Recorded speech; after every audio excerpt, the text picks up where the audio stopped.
Tatsavituhu varenyam Bhargo devasya dhimahi Dhiyo yonah prachodayate Om Bhuvasuvaha Tatsavituhu varenyam Bhargo devasya dhimahi Dhiyo yonah prachodayate Om Bhuvasuvaha Tatsavituhu varenyam Bhargo devasya dhimahi Dhiyo yonah prachodayate Om Bhuvasuvaha Tatsavituhu varenyam Bhargo devasya dhimahi. Namastê. Vitória, tá me ouvindo legal? Como é que tá o som? Tá bom? Tá mais ou menos? Acho que a Andréia tá com dificuldade de conexão, não. Entrou. Saudações, Andréia. Harion. Namastê. Mas eu não sei se O som tá legal? tá cortando, eu não sei se é a minha ou a tua. Eu não sei, já troquei do Wi-Fi para o 4G, mas não melhorou. Aí voltei para o Wi-Fi que estava melhor. Tranquilo, mas agora tá dando para ver legal, escutar, sim, na boa? Sim. Legal. Não, vamos fazendo, vamos fazendo. Hoje é dia de jogo, né? Tá uma agitação na cidade, o Flamengo tá jogando. Ah, gritaria. O pessoal fica mobilizado com o futebol. Tô soltando fogo já aí, não? Solta, a cachorrada fica doida. Poxa, é uma sensibilidade, né? Eles ficam sofrendo mesmo, os gatos, cachorro, tem muita sensibilidade auditiva. Eu tenho um vizinho autista que ele sofre. Autista. Eita, é brabo, muito brabo. Uma aluna minha, até professora de yoga também, ela é professora de história, ela tem um aluno, tinha, né, um aluno autista, e adolescente é terrível, né? Porque acontece, Namastê Vitória, alguma coisa acontece na aula, todo mundo grita, porra, bate, é um negócio, o garoto ficava doido, cara, com esse tipo de situação. Aí ela foi aos poucos, né, conversando com a turma, né, explicando a situação, sem a presença dele, obviamente, para não constrangê-lo, e aí a turma parece que entendeu, abraçou a coisa toda, e aí eles começaram a ter uma postura um pouco diferente em função do rapaz, né, para ele poder aproveitar melhor, porque ele ficava muito mal, né, ficava muito mal. Ela disse que algumas vezes teve que parar a aula, sair de sala com ele, aí conversava para depois tentar trazer, às vezes conseguia, às vezes não conseguia, negócio meio barra pesada. A reclamação dela é que, infelizmente, o Estado, o município, eles não dão apoio, né, ao professor, né? Nem informa como é que você vai resolver isso aí, só simplesmente você descobre por tua conta que a pessoa tem uma necessidade especial, né? Vamos ver se as coisas melhoram para a educação no Brasil, né? Com certeza. Agora, existe a figura do mediador, mas não é toda escola que tem mediador, né? Agora você vê que há uma necessidade grande disso, né? E deveria ter uma providência nesse sentido, né? Todo um trabalho voltado para isso, né? Entendeu? Porque deve ter, com certeza, pessoas que têm uma qualificação e até um talento natural para poder estar lidando com isso, né? É só fazer o encontro, né, dessa realidade com essas pessoas, entendeu? Para melhorar, né? Mas sabe o que acontece? Eu sou um cara que eu me interesso muito por educação, né? E lá na Finlândia, eles têm uma máxima do seguinte, né? Não existe aluno perdido. Percebeu? A ideia, não existe aluno perdido. Eles não acreditam nisso. Eles não falam assim, não, aquele aluno ali não tem jeito. Não existe isso para eles. Existe, eu não consegui me fazer compreender, eu vou conversar com outros colegas, montar uma nova estratégia para alcançar esse aluno, para chegar até ele, fazer ele entender. Então é uma postura completamente diferente, uma postura respeitosa, né? Respeitando a individualidade da pessoa, né? É bem bacana isso. Vamos ver. Quem sabe o Brasil não chega nisso também. Não, eu gosto de falar sobre a questão histórica, porque ela é importante. Até a década de 70, a Finlândia era um país de nada, um país cheio de analfabetos. Cheio de analfabetos. E, curiosamente, a Finlândia ela se alfabetizou através da própria cidadania. Por exemplo, eu sou alfabetizado, você, a Vitória, somos alfabetizados. Nós saímos por aqui, cada um ia para um canto, alfabetizando o que a gente encontrasse pelo caminho. A coisa foi feita dessa forma, cara. Troço muito doido. Mas criou uma consciência, né, de cidadania, né? Uma consciência de país, né, de nação, que realmente deu uma guinada na vida da Finlândia. E a Finlândia copiou o modelo norte-americano, obviamente da década de 60, né, em termos de educação. Você vê como é que os americanos caíram, né? Verdade. É importante também observar esse detalhe. Eles parecem que andaram para trás, os americanos, enquanto os finlandeses prosperaram, né? Vamos falar sobre a Cidade das Joias e a saúde mental. Eu já dei o spoiler que a palavra Manipura significa Cidade das Joias. A palavra pura, em sânscrito, é cidade. E Mani é uma joia. Daí o mantra, que é muito cantado pelos budistas, Om Mani Padme Hum. Esse Mani é uma joia, né? É uma joia só que essa joia aí tem uma conotação não de pedra preciosa, né? Mas de elevação espiritual, né? Porque a flor de lótus, ela é um símbolo da ascensão espiritual, porque ela só consegue florescer em água suja, charco, água que está ali meio estagnada, meio parada, sem muita limpeza. E ela libera um odor maravilhoso, que é a joia, né? Que é a joia. Daí o mantra Om Mani Padme Hum.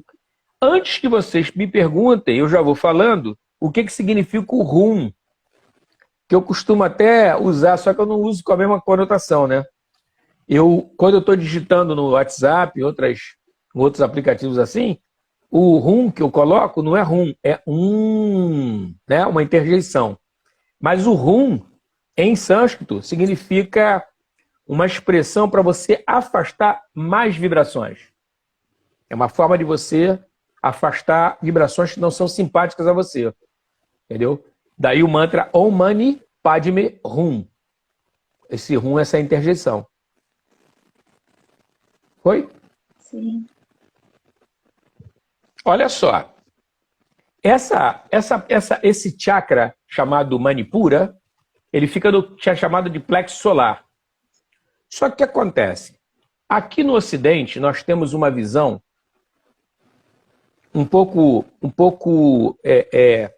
ainda a influência do cartesianismo, vamos botar assim, tá? Ele pode ficar no plexo solar? Pode, mas ele pode ficar um pouco mais abaixo. Namastê. Sabe? Ele pega uma área, ele assume toda uma área naquela região do plexo solar, né? Mais para cima, mais para baixo, mais para um lado do outro, porque ele tem um comportamento de um redemoinho, de um vórtex, né? de um cone, vamos botar assim, né? Então, o Manipura Chakra, ele está numa região ligado ao processo que é chamado de Agni. Agni é a energia que vai fazer a digestão dos alimentos. Tá? É o fogo digestivo. Está ligado a esse aspecto. É corporal, né? Vamos botar assim. Só que, assim como o Manipura ele está ligado ao estômago, ao plexo solar, toda aquela região, que vai estar envolvido com a digestão, não só a digestão física, através de alimentos, mas também a digestão emocional. Importante isso. Você já deve ter escutado essa expressão. Cara, esse camarada aqui, eu não consigo digerir esse cara, rapaz. Essa situação é uma situação indigesta para mim. A pessoa está falando, meio que até intuitivamente, inconscientemente, que a situação é muito difícil para ela, de lidar com aquilo, né? Então o Manipura, ele está muito ligado a todo um centro, ligado ao nosso emocional, às emoções, né? E emoções como medo, como raiva, vão estar nesse aspecto, né? Quando em desequilíbrio. Então a ideia da joia, essa joia que é falar da cidade das joias, é exatamente você conseguir transmutar uma energia, como é o caso do medo, numa outra energia positiva. Ou a energia da raiva numa outra energia positiva. Namastê. Então a ideia da digestão está ligado a isso aí. E é um chakra que ele, por ele estar nessa região, namastê, gástrica, né? Ele vai estar proporcionando certas doenças, como é o caso de gastrite. É o caso de úlcera. E a gastrite, a úlcera, elas têm uma relação direta com a parte emocional. Então, por isso é que as coisas ficam meio que interligadas ali nesse aspecto de emoção. Por exemplo, tem pessoas que, quando estão submetidas a uma forte pressão, elas têm diarreia. Ou seja, a digestão dela não fica harmoniosa, fica desarmoniosa. Por isso, se manifesta na forma da diarreia. Foi? Então, tem uma série de aspectos desse chakra que vão ser importantes para nós estarmos entendendo como é que funciona esse ambiente, né?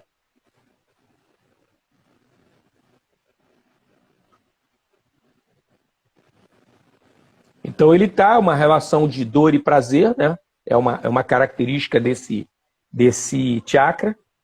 Ele vai estar ligado a esse aspecto, né? De dor e prazer, sensações, sentimentos, desejos. Agora, ele é um desejo dirigido para o campo físico, emotivo, né? Está muito ligado para esse aspecto. Essa questão da hiperfunção, você vai ter uma série de sentimentos, como é o caso, por exemplo, de uma compaixão exagerada, né? A pessoa exagera na compaixão. E esses excessos também têm o aspecto de abandonar a si mesmo, né? O abandono de si mesmo em função do outro. É um outro aspecto também de mau funcionamento desse chakra. Então ele vai ter uma necessidade, né, de controle de si mesmo, né? E também de todos à sua volta. Isso é outra característica também de desequilíbrio do chakra. Aí eu queria escutar, Andréia, o que você pode falar sobre saúde mental em relação a esse aspecto. Estava te ouvindo, e aí, assim, veio logo, porque, assim, acaba que, junto com a saúde mental, a teoria que eu abracei é a Gestalt, né? Então, essas coisas andam... Tem as mesmas bases filosóficas, elas andam juntas, né? Porque saúde mental é uma Perfeito. forma de enxergar o cuidado, que não seja somente psicopatologicamente, né? O Peirce, o primeiro livro do Peirce, assim, que a gente disse que onde a Gestalt foi fundada, foi até quando ele ainda era psicanalista, foi um projeto que ele fez para um congresso, e a partir daí ele fez esse livro porque ele ficou muito chateado lá no congresso, para nossa sorte. E se chama Ego, Fome e Agressão. E o Peirce, ele gostava muito de pegar os funcionamentos somáticos e traduzir para o psíquico. Então, o ego, fome e agressão, ele vai usar o processo digestório, mastigar, engolir, né? E aí o engolir tem a ver também com o que o estômago e o intestino faz, né? Que é separar o que é bom do que é ruim. São duas etapas do mesmo processo. Perfeito. Numa postura de receptividade, porque o estômago ele é obrigado a receber o que vem do duodeno, que é responsável por receber o que vem da mastigação. Então, dependendo de como você tritura, e aí ele já traz a noção de agressividade, a importância da agressividade, né, assim, na dosagem certa, porque o ato de mastigar é um ato agressivo, é um ato destruidor e necessário para todo o processo. Sim. Né? E aí ele vai trazer isso para o aparelho psíquico, do quanto que é importante a gente usar a nossa agressividade, na medida certa, mas é importante. Essa ação no mundo. É importante que os outros saibam de algum lugar que você morde. Você não precisa sair mordendo todo mundo. Mas é bom as pessoas saberem que você morde. Né? É bom.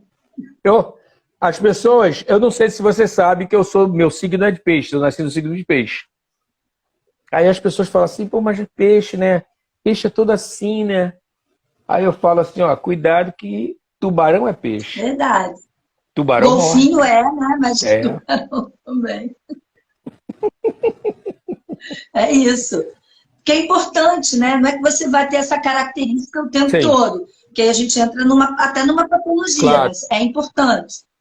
E é importante que a gente... tem que definir também o teu território, né? Claro, exatamente. Definir teu território, né? Exatamente. Porque senão você é atravessado, você é violentado, e isso é adoecedor. Né? Que aí é um mecanismo, por exemplo, introjetivo, que é assim, a introjeção ela é importante. Introjeção faz com que a gente, que tem a ver com o quê? Mastigar e engolir. A gente precisa introjetar a regra social, senão a gente vira um psicopata, que não respeita nada. Claro. Mas também, se você introjeta um ponto de que eu preciso ser aquilo que a sociedade espera que uma mulher seja, princesa, bonitinha, e isso não é a minha essência, o que eu consigo separar que vem do mundo que é bom para mim, do que não é? E isso tudo gera processos de adoecimento. E um deles é o quê? Você perder o foco em você. E aí o foco está fora, o foco está naquilo que o outro acha bom, diz que é bom. Naquilo que eu espero que o outro ache de mim. E isso, se a gente levar em última instância por uma visão existencialista, Alexandre, pode ser a base de uma depressão. A depressão, em última instância, num viés existencialista, é a ausência de si, é quando você se perde de você mesmo. Aí a alma entra em greve e diz assim, para tudo, volta aqui, que a gente tem que ver o que está acontecendo. E tudo começa com esse processo, né? Ingerir, digerir. Começa aí, né? Sim. Quando você fala de fazer muito pelo outro, né? Muitas vezes, eu me lembrei assim, das caracterizações quando se fala, por exemplo, do border. Com todo respeito às pessoas que têm diagnóstico, né? Mas o border é uma pessoa que sofre porque ela o tempo todo fica... o tempo todo ela quer dar para o outro muito, muito, muito, intensamente. Né? Exagera. Se esvai dela mesma, né? E o outro não vai dar a mesma coisa. Entendi. Porque o outro não pode corresponder, né? Você diria que, por exemplo, esse grupo de apoio mútuo, mulheres que amam demais, teria a possibilidade de muitas pessoas ali serem borderline? Então, com toda a delicadeza, tá? Mas, assim, uma característica é a intensidade, sim. Ama demais, odeia demais também, né? Que aí tem o outro lado. A face do amor é o ódio. Mas isso também vai para o aspecto de sensualidade e sexualidade? Pode. Vai para esse aspecto, não? Pode, mas... Porque isso é uma característica do excesso, da exacerbação energética do Manipura. Isso é uma característica dele. Excesso de sensualidade e de sexualidade. Mas a mania também pode trazer. Aí não é uma coisa exclusiva de uma única categoria. Né? Ah, perfeito. Perfeito. A mania pode ser. Uma questão de mania, você também tem uma questão... Tem aqui, eu de novo, né? O nome do filme eu esqueci, mas a menina é a história de duas pessoas com transtorno bipolar. É uma história de amor, é conhecida, ganhou Oscar. E ela diz lá, né, que ela na fase maníaca, ela se relacionou sexualmente com todo o escritório. Todo, literalmente. Todo o escritório. Ela se relacionou sexualmente com todos do trabalho. Ah, todo o escritório. Na fase em que ela está em mania, né? Porque pode, não é todo mundo. Porque cada pessoa é uma. Mas uma característica pode ser a sexualização, né? Então pode dar também. E a lipo, né? Se você pensa numa pessoa mais deprimida, ela desinveste do mundo de tal maneira que a libido escoa também, né? E aí a pessoa não tem vontade. Ah, entendi. Entendi. Porque Entendi. serve para os dois Uma opostos, pessoa né? deprimida poderia estar nessa situação, uma pessoa com depressão, né? Sim, porque você tem um desinvestimento É, libidinal dessa entendi. energia de vida, né?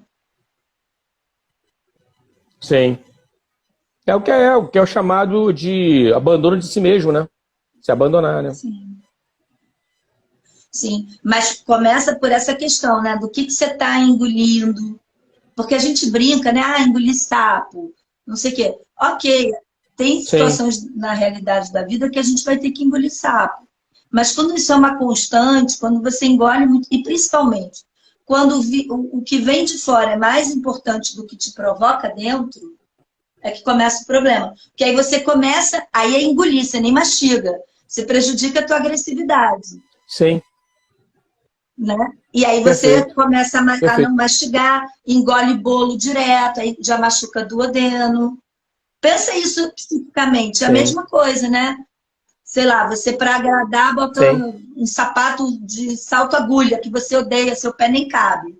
Você vai se mais para agradar a algo que é externo, Claro, concorda? claro, com certeza.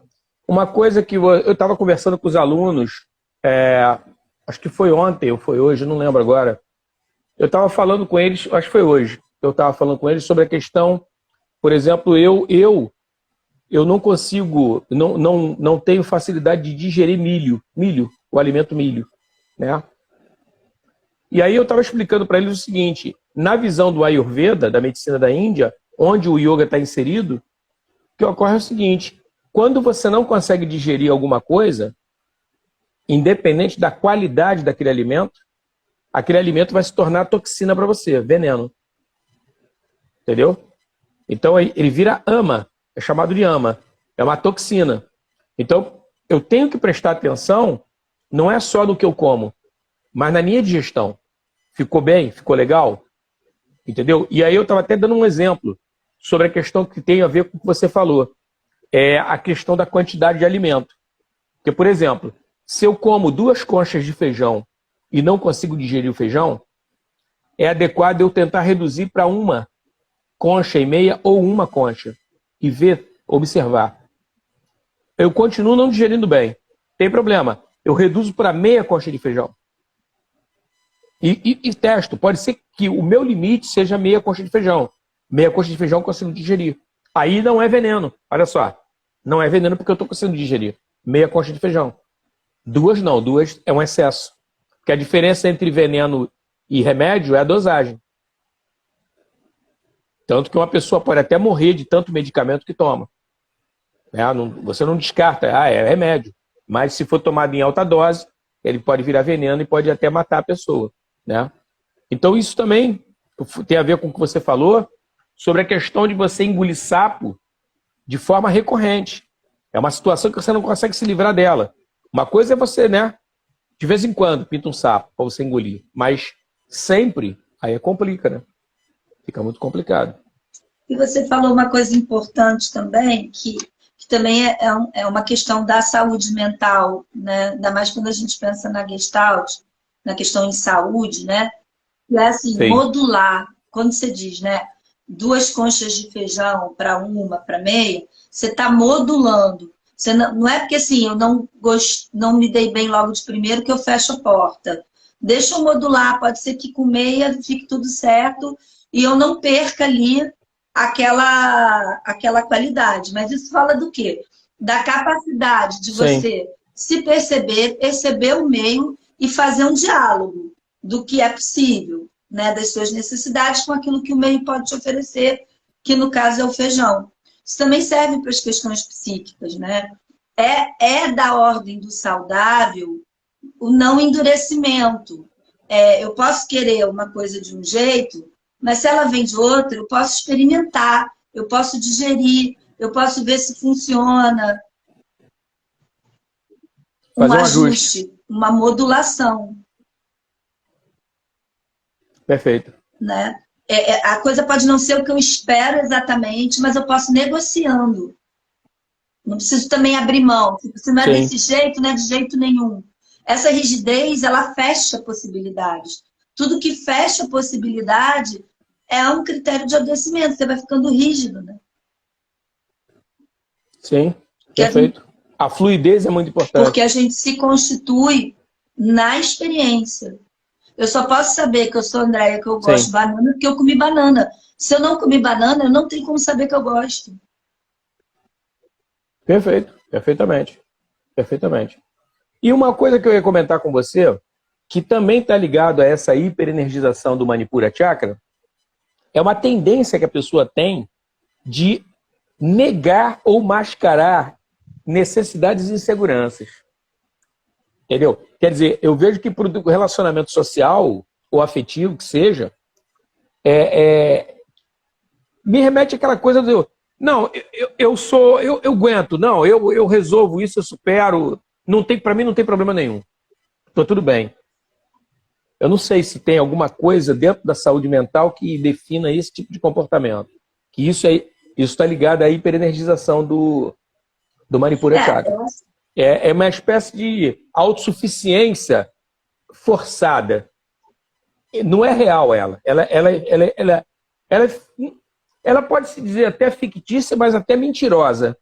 Entendeu? Eu não quero me parecer fraco, frágil, sensível para você. Entendeu? Para o outro. Então eu me finjo de forte. Não, eu tô bem, não tô tendo nenhuma necessidade.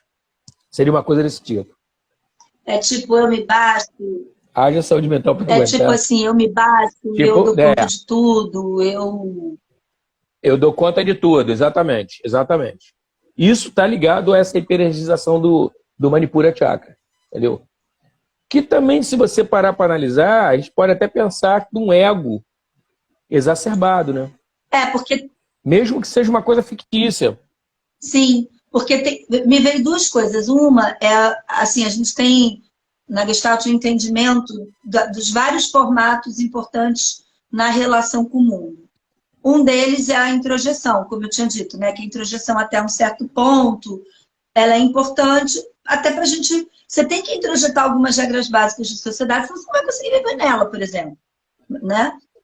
Sim. Um outro Claro. Tem a ver com o egotismo, que passa por uma noção de ego. Assim, né? Algum centro a gente precisa ter.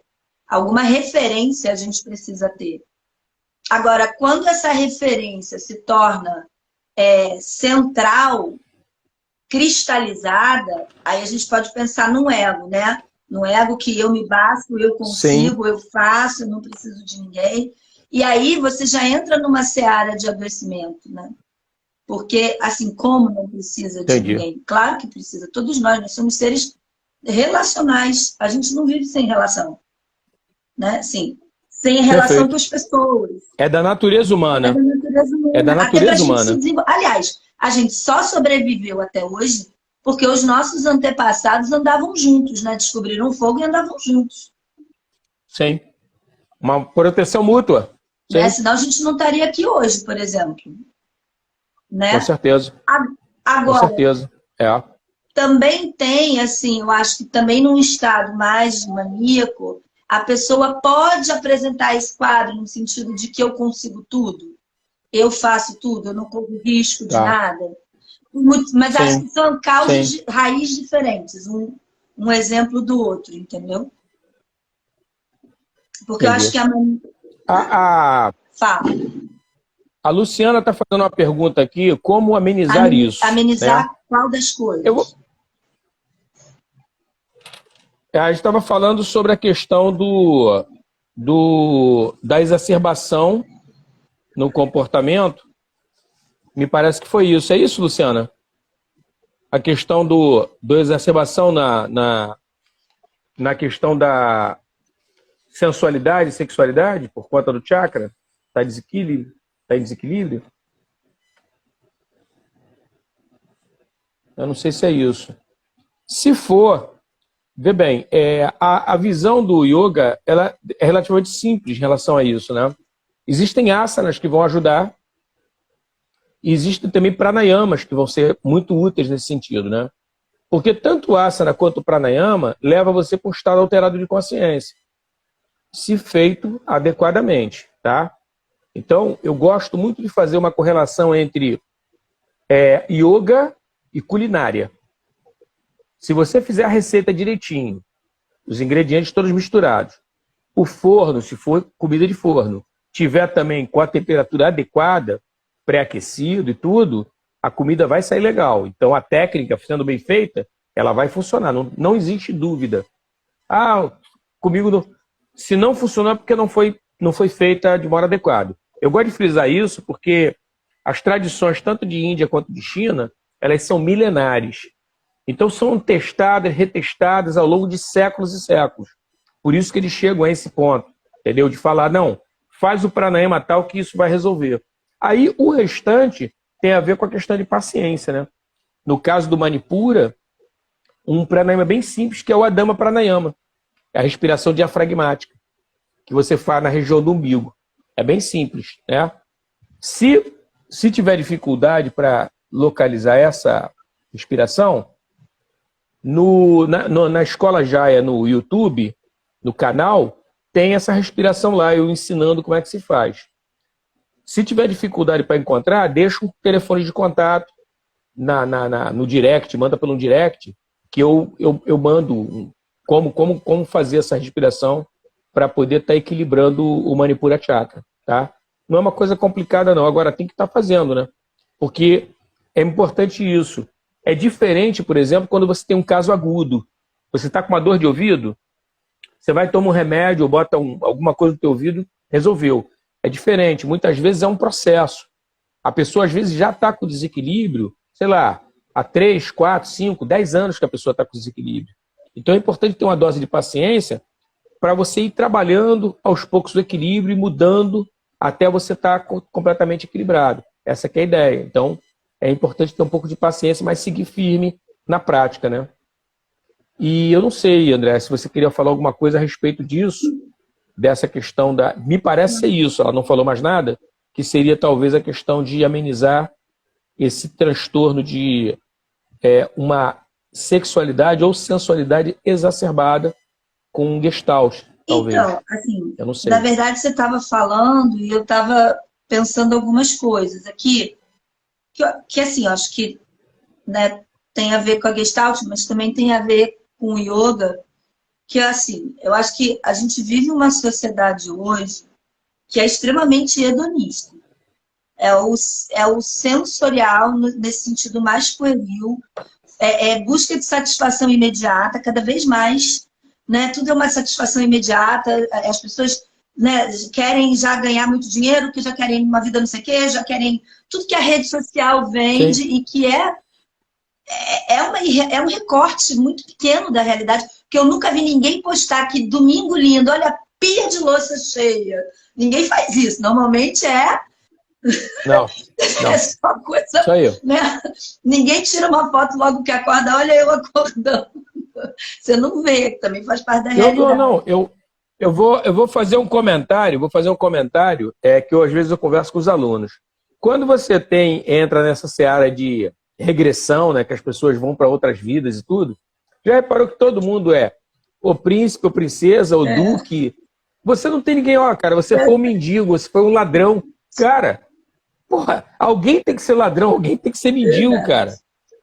Sabe? Todo mundo só quer ser coisa boa, mas é a necessidade mesmo do imediatismo, né? Hedonismo ao extremo, né? E a questão da sensualidade, né, misturada com a sexualidade, tá muito... Você vê, né? Hoje tem gente jovem tomando Viagra, porque tem a questão da virilidade, da prova de virilidade, de quantas vezes... Você tem jovens tomando Viagra, por causa de uma questão de como você vai se apresentar, né? Então tem muitos apelos. E eu acho que acaba rolando uma confusão, Alexandre, entre a busca do contato e do afeto com a questão da sexualidade. E aí, muitas vezes, eu não sei se as pessoas, elas estão dispostas sexualmente e são estimuladas, ou elas estão ali buscando afeto e só encontram dessa maneira, contato físico, abraço, beijo, sabe? Sei. E aí eu acho que Sim, isso também contribui para um desequilíbrio, né? Porque fica tudo muito uma confuso, confusão, né? tudo Sim, sim, muito sim. confuso, muito misturado, né? Assim, então eu acho que isso também contribui para um desequilíbrio, né? Então, talvez assim, a gente poder escolher um pouco o que está lendo, o que está entrando em contato, o que está deixando passar pelos olhos, pelos ouvidos, talvez ajude junto com a Sim. asana, não? Não, com certeza. Inclusive, uma coisa que você estava pensando aqui quando você está falando, a questão de você se voltar para você e você com você, sem influência dos outros, tá? Você saber o que que você quer, descobrir o que que você quer. Exatamente. Eu acho que isso ajuda, sabe? Porque o que acontece é o seguinte, se você chega num local, de novo, fazendo uma correlação com culinária, se você chega num restaurante, você sabe o que que você quer comer, tudo vai ficar mais fácil, Exatamente. sabe? Se não tiver aquele prato que você está buscando, o que que o pessoal do restaurante pode te oferecer como alternativa para aquilo ali que você queria? Acabou, cara. E aí fica mais fácil. Porque uma coisa que eu percebo, e aí eu não sei se você tem essa percepção também, nós brasileiros, eu estou falando do Brasil porque eu moro aqui, eu nasci aqui, eu moro aqui. Eu percebo que nós brasileiros temos uma certa dificuldade de nos comunicarmos. Nós falamos muito e dizemos pouco. Isso é minha percepção. Posso estar errado, tá? Porque eu falo contigo querendo dizer o quê? O que que eu disse para você? Sabe? Porque eu vejo muito, eu lido com gente, né, o tempo todo. E eu vejo que tem pessoas que você, pela experiência que você tem, a pessoa quer dizer uma coisa, mas fala outra, sabe? Então, esse cuidado com a comunicação, eu acho que é uma coisa importantíssima nas nossas relações sociais, da gente ter claro o que que nós estamos querendo, né? Porque às vezes a gente termina até atribuindo ao outro. Ah, tá vendo? Ó? Fulana, tá vendo? Ó, fulano. E eu talvez não tenha sido claro no que eu queria, Entendendo sabe? também, Alexandre, que eu E acho. aí, voltar para si, né? Fala, fala. Não, Pode falar. Não, não, eu pode só ia falar. complementar que, assim, falar não é somente a palavra, gestos, atos. Perfeito. Também ficar atento Perfeito. a essas coisas, Perfeito. né? Sim. É geral, é um contexto geral. O yoga, eu não sei se vocês sabem, o yoga tem uma coisa que também é interessante, hein, tá? Eu não puxei essa bola, mas hoje eu estava até lendo para fazer uma postagem sobre um mudar chamado, acho que é Iridai, acho que é Iridai. Daqui a pouco eu lembro o nome do mudra, que é o mudra relacionado à raiva, entendeu? Então, os mudras, eles são um conjunto de movimentos que nós fazemos com as mãos específicos e nós permanecemos durante um tempo dessa forma. Porque, por exemplo, olha só, quando eu faço esse gesto aqui para vocês, eu estou fazendo um mudra. Só que olha só, eu fiz o gesto e saí de cena. Eu gerei uma energia. Perfeito? Vocês entenderam. Pô, o Alexandre está sinalizando, deve estar tudo bem lá, o som deve estar legal, ele está gostando da live. Beleza. Agora, olha só. Se eu mantenho esse mudra aqui por uma meia hora, ele não vai simbolizar simplesmente que a live está legal, que o som está bom, que eu estou gostando.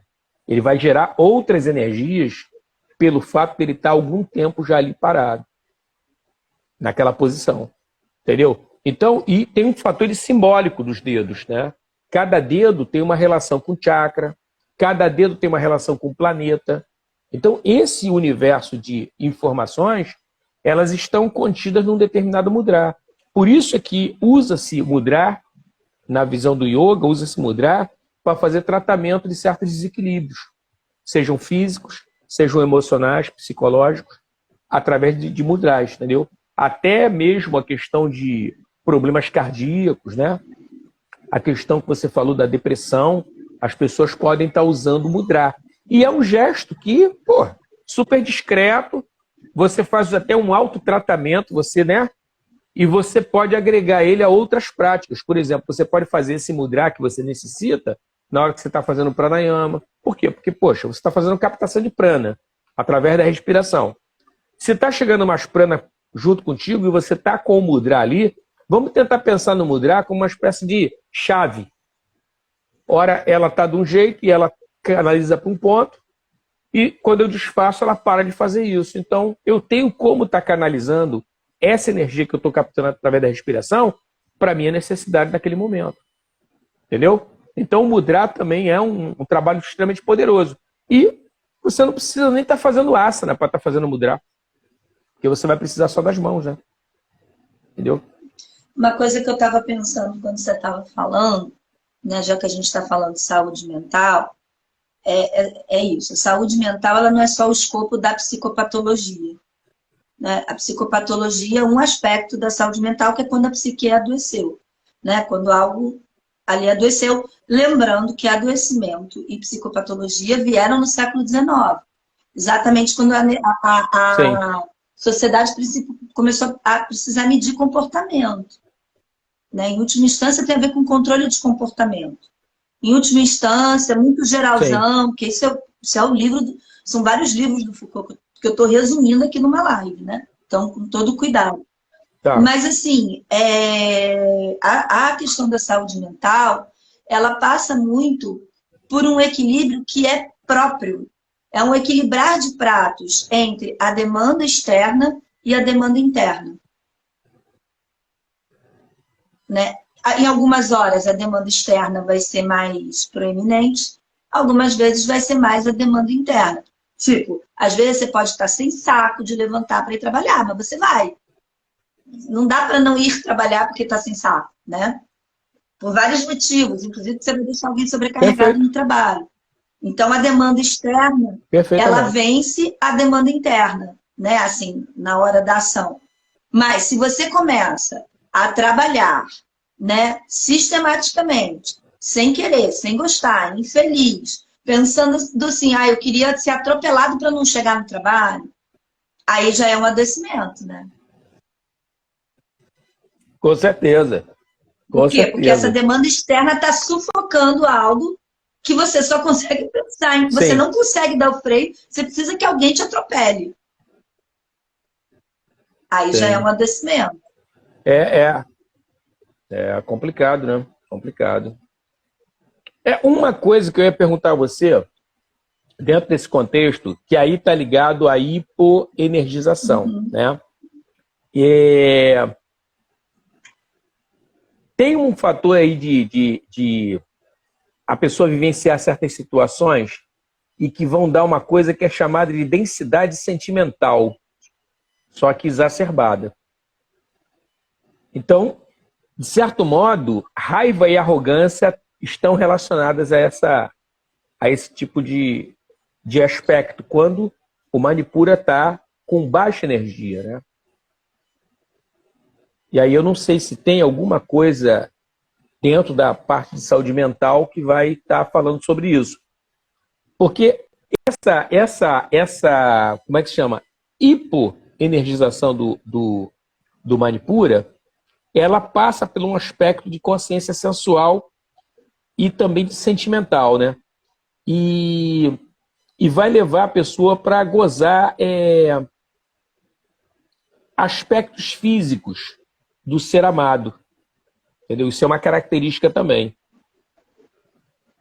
Mas como assim? Eu não sei se... Me descreve melhor, Alexandre. Como assim, gozar aspectos físicos? Por exemplo, exaltar alguma coisa. Por exemplo, a moça tem um namorado que tem um braço musculoso, um exemplo, né? É um dote físico. E ela, por conta disso, ela exalta esse tipo de característica física, né? Seria uma coisa do namorado dela, é isso? Isso. É como se ela dissesse assim, eu sou importante porque eu tenho um namorado que tem um braço mega forte. Então, olha como é que eu sou... Exato. Então, o namorado vira um objeto. É uma relação de objetificação do outro. Exatamente. Mas provavelmente... Isso aí é hiperenergização do Manipura. Esse comportamento. Hipo. Tá com a baixa energia. O hipo. Gera esse tipo de comportamento. O hipo. Mas se a pessoa objetifica o outro, ela também se objetifica de alguma maneira, não? Sim, com certeza. Porque se Com ela certeza. precisa do outro. Mesmo que não esteja claro para ela, né? Mesmo que isso não esteja claro para Porque ela, assim, tem que ter ela uma termina baixa fazendo. autoestima, né? Porque ela se valoriza. É mais ou menos assim, eu me valorizo porque eu tenho uma bolsa Prada, Sim, uma coisa desse tipo. né? Ou eu me valorizo porque eu tenho E faço de namorado de tudo para braço ela. musculoso. Eu faço de tudo para não perder essa bolsa ou ela ser roubada, né? Porque acabou. Meu amuleto Ou então a acabou, né? pessoa nem deixa ser É. roubada e acaba tomando um tiro, né? Porque Sim, você perde o sim, pode parâmetro. ser. Ah, exatamente. O amuleto vale mais do que a vida dela. Exatamente. A coisa vale mais do que o E ser. o curioso e o curioso é que ela usa o amuleto para ter uma vida melhor. Negócio doido, né? É muito assim, muita confusão. Mas isso, Não ficou claro. mas isso fala Não de ficou alguém claro. com uma baixa autoestima, né? Porque, assim, para Gestalt, os raciocínios são sempre assim, as polaridades falam da mesma coisa, do mesmo problema, só que com expressões diferentes. Então, quem tem baixa Sim, autoestima ou quem é muito arrogante, o problema é o mesmo, baixa autoestima. Que o cara precisa ser muito arrogante, entendi. como se o outro não pudesse E você, desvalorizar todos, né? e você diria, entendi. Não, e você diria que isso viria acompanhado, por exemplo, de raiva Ah, com nessa questão certeza, da baixa com autoestima? certeza, com certeza, com certeza. Uma raiva que fica dentro, né? Não vai para fora, que não foi expressa. Não é externada, né? Não é Não, externada, né? É uma raiva reprimida, represada, reprimida, né? e é de objetificação E do outro, né? essa raiva que eu estava falando sobre, é uma das raivas, vamos chamar assim, que eu estava falando no início da live, que ela é patológica, inclusive a nível físico, né? Inclusive a nível físico. A úlcera, a gastrite, esses problemas. Quer ver só um outro negócio que também gera isso? Psoríase. Sim. Porque o psoríase é uma doença de calor, na visão chinesa, né? A visão da acupuntura é uma doença de calor, que é uma doença de secura. Você fica tão quente que você seca os líquidos. E aí por isso que a pessoa tem escamação, a pessoa tem ressecamento perto das articulações, de cotovelo, né? Coisas desse tipo. E isso, muitas vezes, está ligado a isso. Você tem uma energia, tem uma potência mal dirigida, mal elaborada, e que te gera uma raiva, um desconforto, uma irritação crônicos, né? Aquilo ali é crônico. E isso vai gerando calor, calor, calor. Eles usam uma expressão que é muito interessante. A medicina chinesa, eles falam que se você não nutrir com água a madeira seca. A madeira seca pega fogo fácil. Então, se você está com um elemento madeira que está ligado a fígado, vesícula biliar, que estão ligados também ao processo emocional. Na visão chinesa, por exemplo, o fígado é que filtra as emoções. Então, se ele não está fazendo o trabalho de filtrar, essa energia da emoção está passando direto, cara, e vai direto para a mente da pessoa. É por aí que os chineses usam muita expressão sangue nos olhos. O sangue nos olhos é porque o filtro não está funcionando. O fígado não está barrando a emoção da raiva. Então sobe e manifesta a raiva nos olhos. A pessoa olha, o cara está com um olhar feroz, cara. É isso aí. Ele já passou do ponto há muito tempo. Para matar uma pessoa, para se matar, para se destruir, não é difícil. Entendeu? Eles usam uma expressão chamada perda de espírito. Perda de espírito pressupõe uma perda completa de controle. Se descontrolou completamente. Talvez aquele lance que você falou da mania, que você deu o exemplo da moça que se relacionou sexualmente com todo o escritório, talvez seja um viés nesse sentido, né? De perda de espírito. Só que essa perda de espírito, antes de chegar a esse ponto, houve toda uma série de eventos. Sim. Até fazer você perder o espírito. Por isso que essa onda de auto-observação, essa disciplina de auto-observação, ela é extremamente importante. Porque você pode tentar interromper ou procurar ajuda para não chegar a esse ponto, né, de perda de espírito, se descontrolar. Estava pensando aqui. Eu estava até conversando com uma menina. Fala. Não, pode sim, falar, pode falar. depois eu falo. Não, eu estava conversando com uma menina sobre isso, né? É que quando você começa a pensar na população carcerária, pessoas que vão para a prisão, e vocês veem a natureza dos crimes que levaram a pessoa à prisão, a frustração sempre gera raiva. Agora, eu estou só falando com a Vera aqui, mas, Vera, tem um aspecto importante. A frustração, o que antecede a frustração é a expectativa. Verdade. Por isso que o yoga toca muito nesse ponto. Você controlar a tua expectativa. Não criar uma coisa que não é tangível. Você não tem nenhum elemento para acreditar que aquilo ali vai acontecer. Mas a mente nossa cria. Então, o treinamento mental que o yoga orienta é exatamente no sentido de você viver o presente. Viver com o que você tem na mão. Você não fica sonhando, não fica projetando. Porque se você sonha e projeta e não acontece, você se frustra. E aí a raiva muitas vezes vem, né? A tristeza também é outro sentimento também que pode acometer, né? Mas eu estava falando sobre... População carcerária. A população carcerária, você percebe que muitos casos de homicídio, a pessoa matou num momento desse de fúria, sabe? Perdeu o controle e matou. Quando você vai analisar a vida da pessoa, não é nem uma pessoa má, não é nem uma pessoa agressiva, mas estava em desequilíbrio e naquele momento as condições permitiram que ela chegasse àquele extremo a ponto de matar uma outra pessoa. Às vezes até numa briga, uma briga de trânsito, uma coisa assim que, sabe, não tinha nada estabelecido. Só que ela já vem num desequilíbrio há algum tempo. E aquilo ali foi a gota d'água para poder gerar uma tragédia, né? Que levou muitas vezes lá para a prisão. Entendeu? Então, você percebe esse tipo de coisa, né? Acontecendo. Por isso que eu penso assim, né? A questão da saúde mental é passar por esse aspecto preventivo, né? Das pessoas terem mais consciência de como elas precisam cuidar da mente delas, né? Para não chegarem a fazer algo que venham a padecer posteriormente decorrente dessa ação, né?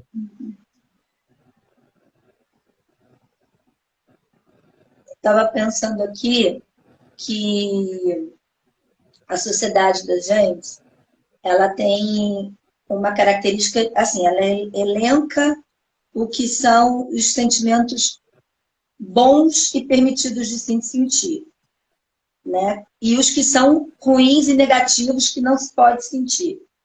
Então, você tem alegria, amor, compaixão, mas você não pode sentir raiva, mágoa, né? Como se nós fôssemos humanos Sim. separados. Isso nos contos de fada, e é por isso que Sim. é tão impactante, né? Quando você ouve hoje que meninas têm que ser princesas, né?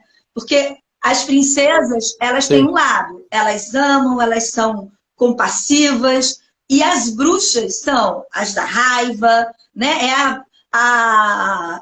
É só a bruxa lá da Branca de Neve que fica pé da vida porque tem uma menina mais bonita e mais nova que ela. Não, só a bruxa da Branca de Neve, mas nenhuma mulher, né, vive isso em algum momento da vida. Então, assim, e isso é adoecimento, né? Você dicotomizar e dizer que tem coisas que você sente, que você vai sentir que não pode sentir. Outra coisa é você Sim. dar vazão aos sentimentos. Mas aí eu acho que para qualquer um, todos os sentimentos você tem que parar, digerir, observar. É um trabalho para todos, independente se é raiva ou amor, né? Assim, Perfeito. todos merecem a tal da digestão que a gente está... Sim. que a gente está falando tanto aqui, né? Agora, eu ia falar... as pessoas hoje, aparece muito a questão da autolesão, que as pessoas que se cortam, né? Não sei se... Tá. Assim, existem vários elementos que fazem uma pessoa praticar a autolesão, de se cortar.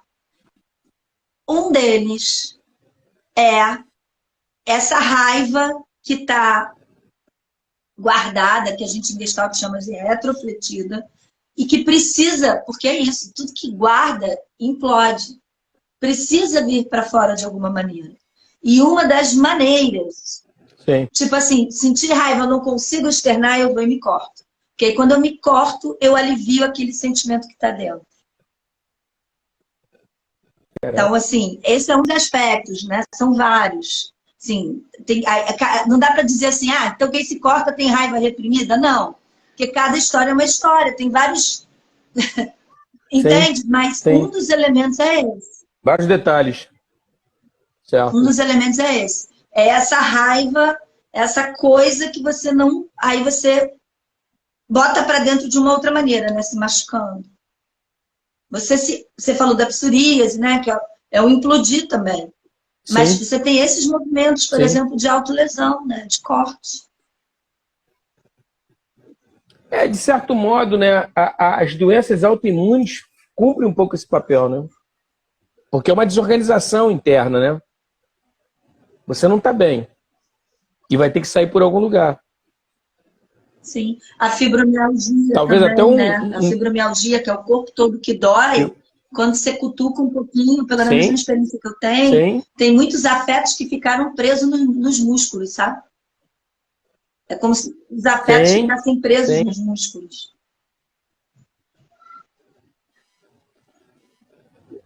Porque tem uma tendência grande da gente jogar na musculatura, né?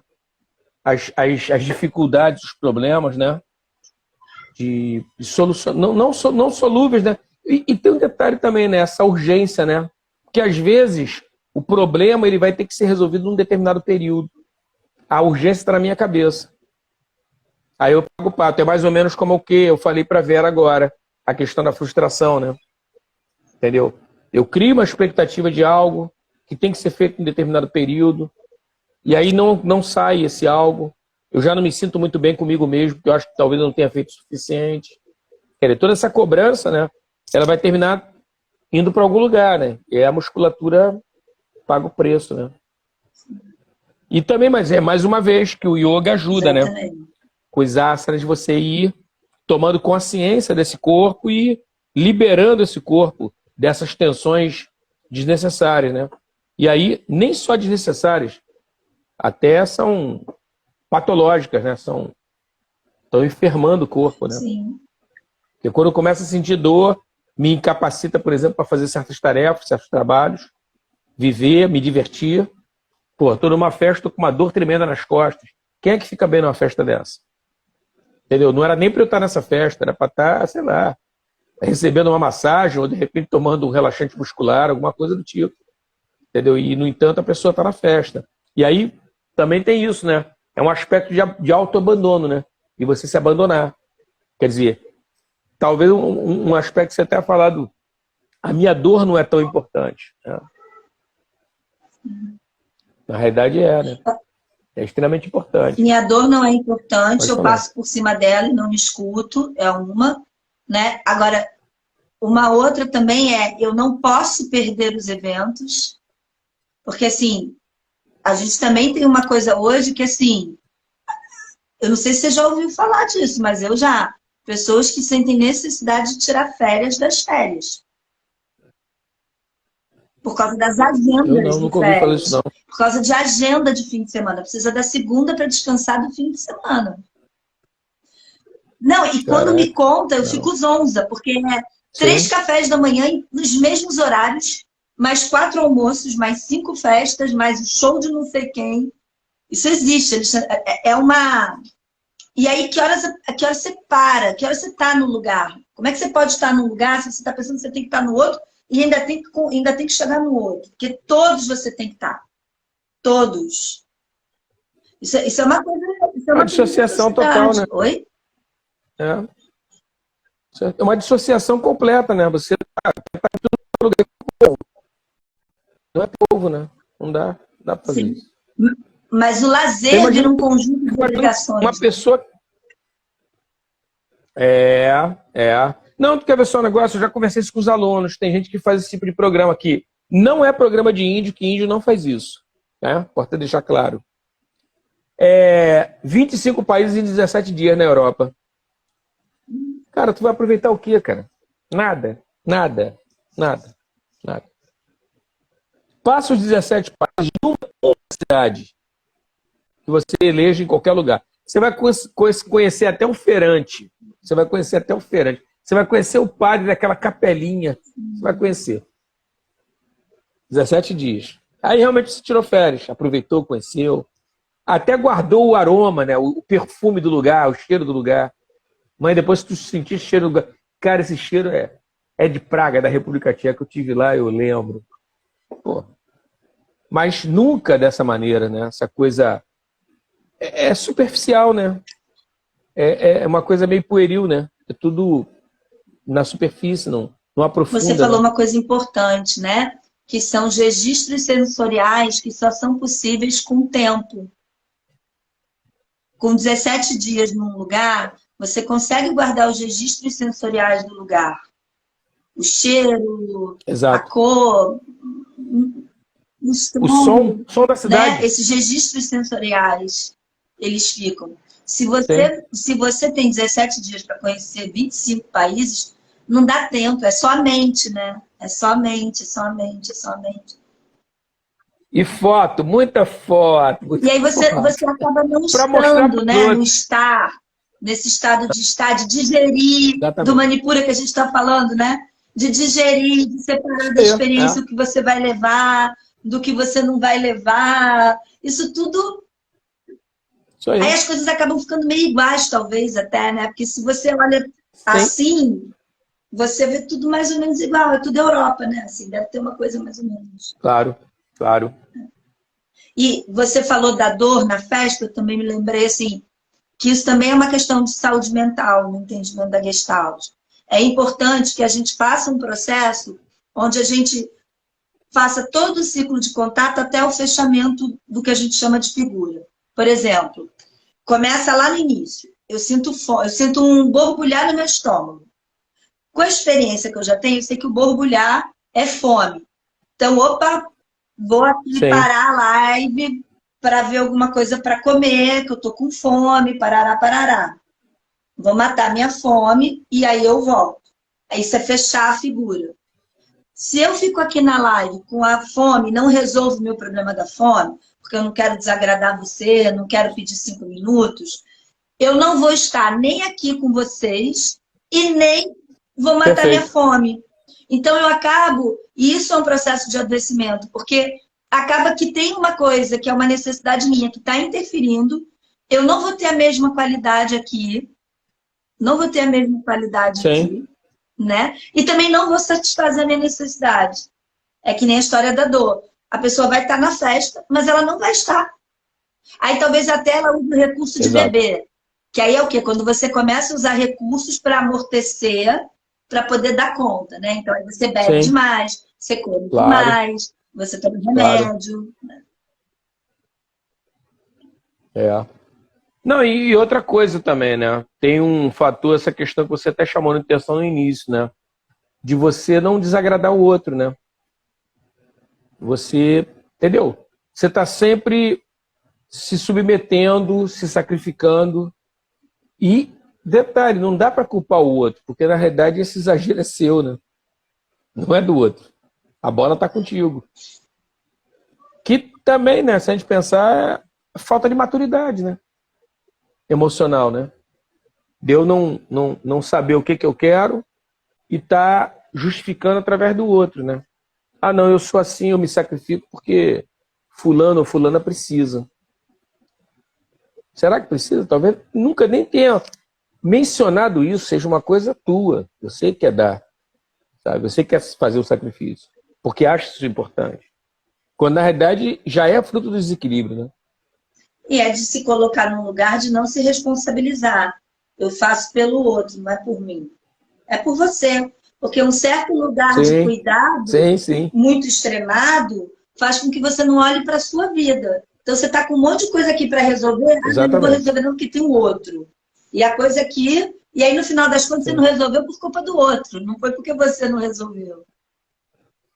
Claro, claro, claro. E sempre se coloca sempre em segundo plano, né? Sempre segundo plano. Você nunca tem prioridade, nunca é prioritário teu. Pois é, Que também é o outro extremo, né?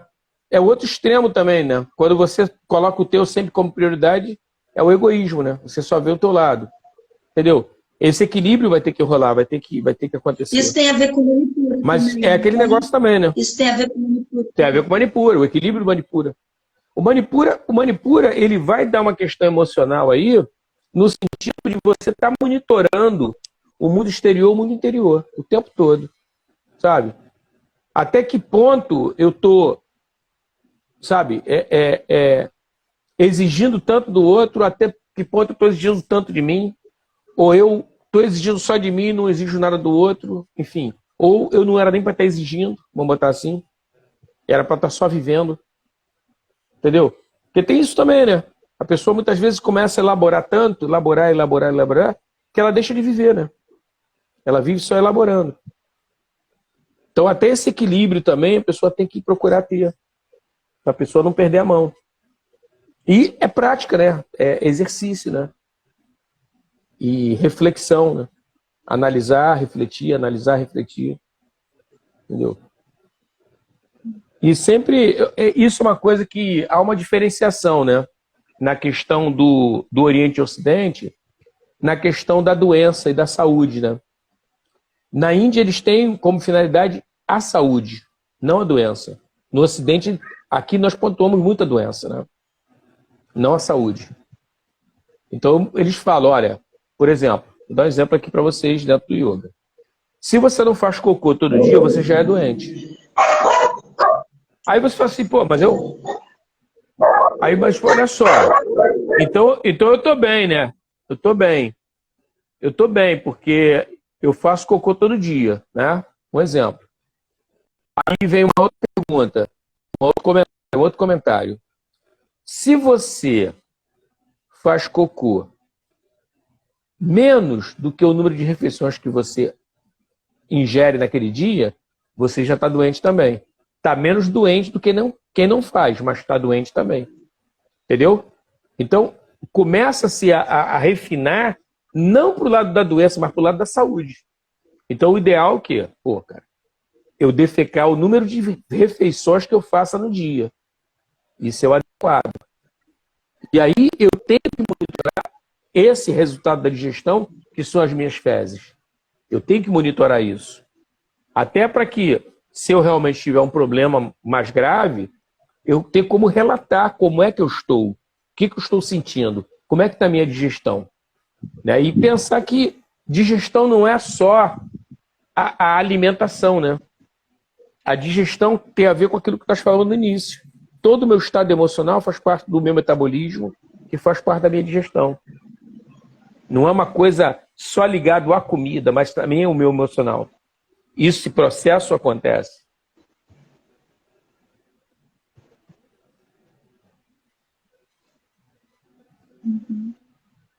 Estava pensando aqui, porque assim, um movimento que o Ocidente começa a fazer, pelo menos na área de saúde mental, eu acho que é com que a gente chama de psicopatologia fenomenológica, que tem muito a ver com os processos de pensamento filosófico do existencialismo e da fenomenologia, e também da reforma psiquiátrica, que também tem a ver com saúde mental, que bebeu da fonte da fenomenologia, do existencialismo, que é você começar a não olhar a doença, mas olhar a pessoa, que é o que a gente chama de colocar a doença entre parênteses, que é uma suspensão, tá? Então, se alguém tem um transtorno, ok.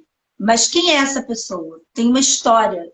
Existe uma pessoa que, em algum ponto, fez isso que a gente chama de transtorno. E aí também a gente começa a olhar para o transtorno de uma maneira diferente, né? Não é só aqueles sinais e sintomas. Porque a gente pode se perguntar, Alexandre, por que alguém faz um delírio persecutório e não um delírio de grandeza? Por exemplo, dentro da própria psicose. Por que eu, por exemplo, posso psicotizar e ficar paranoica? Isso com certeza fala de mim. Porque eu não fiz o de grandeza, eu não fiquei grandiosa, tipo, sou uma grande xamã. Porque é alguém que acha que qualquer um pode me invadir a qualquer momento e eu tenho que me defender. Então, até se a gente vai levando isso a fundo, até a questão do adoecimento é muito individual. Vai depender muito da história, né? Sim. E aí, com isso, você começa... Se você vai para a história, você vai começar a pensar em vida. E aí, se você começa a pensar em vida, você vai pensar no quê? Em saúde. Como estar bem na vida, né? Como funcionar bem na vida.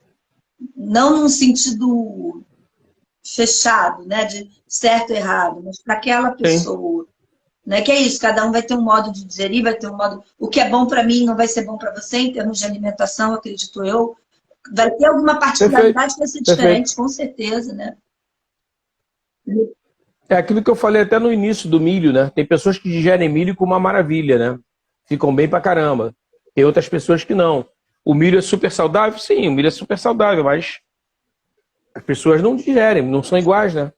Tem percepções diferentes, tem informações diferentes, então aquele alimento que é bom para um não vai servir necessariamente para o outro, né? E é isso que é o grande problema. Eu vejo que um grande rolo que nós temos aqui no Ocidente é essa ideia de que a receita de bolo é bom para todo mundo, aquela receita, né? E aí todo mundo sai fazendo e sai se dando mal, porque são pessoas muito diferentes, né? Esse autorrespeito da individualidade, né? Do seu jeito de ser. E aí eu diria até mais, André, sabe o que é? Até você monitorar o teu próprio clã. Porque você tem uma tradição alimentar que você herdou da tua família. Entendeu? E às vezes isso é meio desconfortável, porque, cara, tua avó faz um prato que você não digere, mas é tua avó que fez. Entendeu? Se você come isso uma vez ou outra, como a gente tinha falado até no início, vai. Mas, pô, tua avó resolveu vir morar contigo e ela quer fazer esse prato quase que todo dia para você. Isso é um rolo, cara. Isso vai dar um problema. Então, até essa questão, né? Porque aí é uma questão de autopreservação. Se você cede a tua família e você está se envenenando, cara, você não está se amando. Você tem que arrumar algum mecanismo para fugir dessa arapuca, né? Que você tá metida, né? Entendeu? Não foi nem intencional, mas tá te enrolando a coisa toda, tá te envenenando. Cada vez que você come aquele prato, você passa mal, sabe? Como também pode ser uma cobrança, né? Por que você não teve, você não se casou? Por que você não teve filho? Entendeu? Eu queria um neto, mas como é que você vai me dar um neto se você não se casou? Olha só, entendeu? E muitas vezes, lembra que eu falei no início sobre o problema do brasileiro em relação à comunicação? Nem é dito dessa forma. É dito de forma lúdica, na base da brincadeira. Às vezes até arruma um outro personagem para poder fazer a crítica, né? Entendeu? Então é complicado isso, né? É complicado. E tem que digerir, né? Tem que tentar digerir isso. Digerir e separar o que te serve do que não te serve. Esse é o grande exercício da vida. Exatamente. É o que te serve do que não Exatamente. serve. O que vai te dar indigestão, o que não vai, o que vai te nutrir. E o que não vai. Esse é o grande segredo. Perfeito. Isso serve para o aspecto físico, emocional, espiritual, todos eles, né? Eu acho. Claro, claro. E é uma coisa que o Manipura Chakra equilibrado ele vai nos proporcionar é realmente uma percepção do consciente e do inconsciente, né, a nível emocional, como eu tinha falado anteriormente, ajudando a gente, nós fazermos escolhas melhores, né? Essa que é a ideia do Manipura, né? Da Cidade das Joias. Escolhas melhores. Que tem a ver com o que nós estamos conversando, né? Essa questão de você fazer escolhas mesmo, né? Quando a gente escolhe um alimento, escolhe um estilo de vida, né? Escolhe um trabalho, tem a ver com essa questão, né? De bem-estar, de progresso, né? De evolução. Sim, e até quando você cede, né, Alexandre? Aquilo que a gente estava falando de ceder para o outro, até quando você cede, ceder com consciência faz toda a diferença, né? Porque aí você pode pesar que você prefere ceder, vai te fazer melhor ceder do que não ceder, por exemplo. Fazer para o outro do que não fazer. Sim. E até, vou mais longe, você até pode até analisar e pensar da seguinte maneira: eu poderia ceder, mas talvez eu não esteja ajudando o outro cedendo. Também. Entendeu? Porque às vezes a melhor forma de você ajudar na evolução do outro é se opondo. Entendeu? Até porque tira a pessoa do conforto, né? Porque muitas vezes a pessoa... Tem gente que faz isso, né? Ah, não, passa para André, André resolve para mim isso. André é tão legal, sabe? E não é por aí, né? Não é por aí. E aí, André, considerações? Mais algo Não, queira acrescentar? Não? não. Para mim tá, para mim Tá legal. tá legal. Legal. Então, Manipura Chakra foi e venha o Anahata Chakra, que é o chakra do coração. Quarta-feira que vem, estão todos convidados, o pessoal que está na live. Andréia mais convidada do que nunca a participar aqui da live falando sobre o Anahata Chakra e a saúde mental.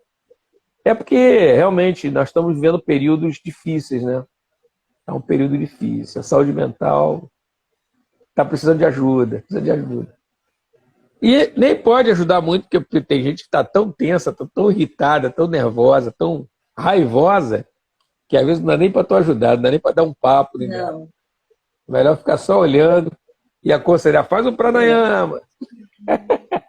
Faz uma invertida, relaxa. É o máximo que dá para fazer. Cara, tem que deixar, né? Baixar a energia, né, cara? A energia baixar, né? Que vai baixar, vai, porque o nosso universo é cíclico. Isso aí é fato. Não é uma ideia, uma hipótese, é fato. É cíclico. Então, as coisas mudam. Nós tivemos o nazismo, mas também nós tivemos a renascença. Então, as coisas se equilibram, né? Entendeu? E isso tudo dentro da Kali Yuga. Vamos ver se a gente faz uma live sobre as eras. São 4 eras, né? A era de ouro, a era de prata, bronze e a de ferro, que nós estamos vivendo. Essa era de ferro, ela tem a duração dela em anos terrestres, seria 432 mil anos. Nós já passamos uns 5 mil dela. Faltam só 427 mil anos.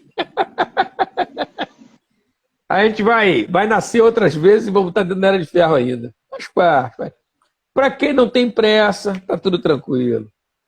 O negócio é um dia de cada vez. Essa é a orientação do yoga. Um dia de cada vez. Gente, André, brigadão. Deixar você descansar, que deve estar cansada do dia. Tenha uma ótima noite. Obrigado pela presença, todos aqui da live. Vou deixar gravada, vai ficar gravada. Quarta-feira que vem vamos estar juntos de novo. Ótimo fim de semana para vocês. Namastê. Harion.